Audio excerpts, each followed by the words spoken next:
Morning everyone, सुप्रभात बच्चों। मैं आज आपके कक्षा 9th में हिंदी कृतिका का पार्ट 2 मेरे संग की औरतें का आगे का भाग पढ़ाने जा रही हूँ। तो आपने फर्स्ट वीडियो में पढ़ा है, सेकेंड वीडियो द्वारा भी पढ़ा दिए हम। आज हम पढ़ेंगे थर्ड वीडियो। थर्ड वीडियो में क्या है तो देखेंगे। पेज नंबर यहाँ से शुरू है।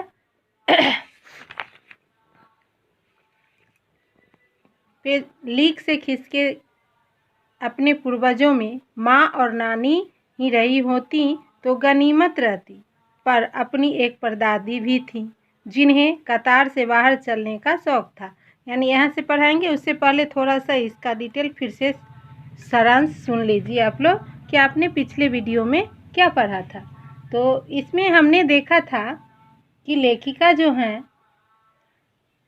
लेखिका के अनुसार उनकी माँ में देशभक्ति और स्वाधीनता को कूट कूट कर भरा गया है, परंतु व्यवहारिक रूप से वे ऐसा कोई कार्य नहीं करती थी जिसमें देश के लिए कुछ करने का जुनून हो। उन्होंने अपने बच्चों को पास बिठाकर कभी दुलार नहीं किया और ना ही कभी उनके लिए खाना बनाया। उनका अधिकतम समय किताबें पढ़ने में गुजरता था, बाकी समय साहित्य चर्चा में या संगीत सुनने में तथा बिस्तर पर लेटे लेटे बीतता था। तो ये हम जान रहे हैं, देखेंगे इसी में है आपका। उसके बाद अपनी माँ के बारे में, तो मेरी समझ से साहिबी वाले ख़ानदान से ताल्लुक़ रखने के कारण के अतिरिक्त ईमानदार और मितभाषी थी। सबसे मतलब मिलजुल के रहती थी। वे कभी झूठ नहीं बोलती थी। इनकी विशेषताएं हैं, आप ध्यान देंगे तो समझ जाएंगे। इसमें क्वेश्चन आंसर भी आपको मिलते जाएगा। और एक दूसरे की बात कभी जाहिर नहीं होने देती थी। अब हम यहाँ से पढ़ेंगे, इसका सारांश समझेंगे। ओके, इसमें है कि लेखिका ने स्पष्ट किया है कि ईमानदारी और मितभाषिता के कारण ही मेरी माँ को घर और बाहर दोनों जगह क्या प्राप्त था तो आदर प्राप्त था, उनका मान दिया जाता था। उनके ऐसे स्वभाव के कारण बचपन में ही हमारे घर में किसी की चिट्ठी आने पर कोई उससे यह नहीं पूछता था कि उसमें क्या लिखा है, भले वह एक बहन की दूसरी के नाम क्यों न हो। हमारे घर सभी को, चाहे वह छोटा बच्चा हो या बड़ा बुजुर्ग, अपने ढंग से जीवन जीने की आज़ादी थी। दूसरी ओर परदादी के पास 2 से ज़्यादा धोतियाँ यदि हो जाती तो वे एक को दान कर दिया करती थी। अपने इसी स्वभाव के चलते वे भगवान के मंदिर में जाकर खुलेआम मन्नत मांगती थी कि मेरी पुतोह को कन्या हो। बहुत मन्नत मांगती थी कि उनको एक कन्या हो। किस लिए? तो खानदान में लड़कियां नहीं थी। ईश्वर ने कुछ ऐसा किया कि लगातार 5 कन्याएं जो है घर में पैदा हो गई। इसके बाद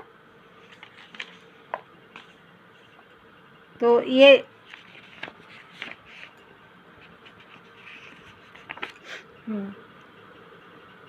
पर माँ जी की आरज़ू किस कदर रंग लाएगी उसका उन्हें भी गुमान न रहा होगा। लड़की की गैर वाजिब जुस्तजू सुन भगवान कुछ ऐसी अफरा तफरी में आ गए कि एक न दो, पूरी 5 कन्याएं एक के बाद एक धरती पर उतर, यानी कि 5 कन्याएं ही हो गए। एक की मांग की और 5 कन्याएं हो गई। भगवान को क्या कहे, माँ जी के सामने तो नामी चोर भी अफरा तफरी में आ जाते थे। माँ जी और नामी चोर का किस्सा होश संभालने के बाद मैंने कई बार सुना था। चोर के दीदार की खुश नसीबी भी हाथ आई थी। इसके आगे का कहानी पढ़ेंगे। यहाँ तक पढ़े जो कि उनके घर में 5 कन्याएं हुई थी, तो यहाँ तक हमने पढ़ा। तो आज आप लोग का क्वेश्चन होगा, क्वेश्चन देखेंगे।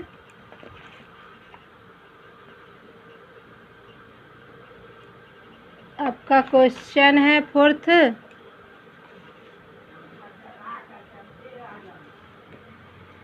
है उससे पहले है थर्ड का ख और फोर्थ। थर्ड का ख है और फोर्थ है। थर्ड का ख और फोर्थ। तो ख में क्या है क्वेश्चन देखें, आप लोग ध्यान देंगे।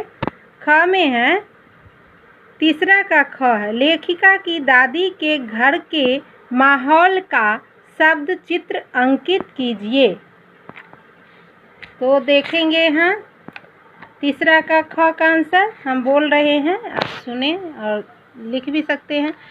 तीसरा का ख का आंसर, लेखिका के दादी के घर के माहौल का शब्द चित्रण डैश दे देंगे। पहला लिखेंगे गैर पारंपरिक डैश, लेखिका की दादी के घर का माहौल अन्य परिवारों से अलग था। पहला में लिखेंगे गैर पारंपरिक, लेखिका की दादी के घर का माहौल अन्य परिवारों से अलग था। नंबर 2 पॉइंट में लिखेंगे, नंबर 2 समानता का वातावरण, लेखिका के घर में लड़के लड़कियों का भेद नहीं किया जाता था। लेखिका के घर में लड़के लड़कियों का भेद नहीं किया जाता था। नंबर 3 धार्मिक वातावरण, दादी के परिवार का माहौल धार्मिक भी था। नंबर 4 दबाव मुक्त वातावरण, दादी के परिवार का वातावरण दबाव मुक्त था। अब आइए क्वेश्चन 4।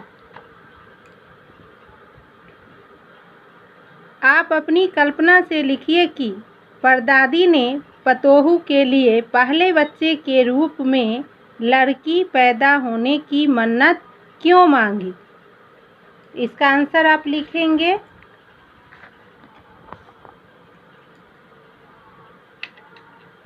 यहाँ से फोर्थ का आंसर, परदादी ने अपनी पतोहू के लिए पहले बच्चे के रूप में लड़की होने की मन्नत इसलिए मांगी क्योंकि परदादी के मन में सबसे अलग दिखने की इच्छा रही होगी।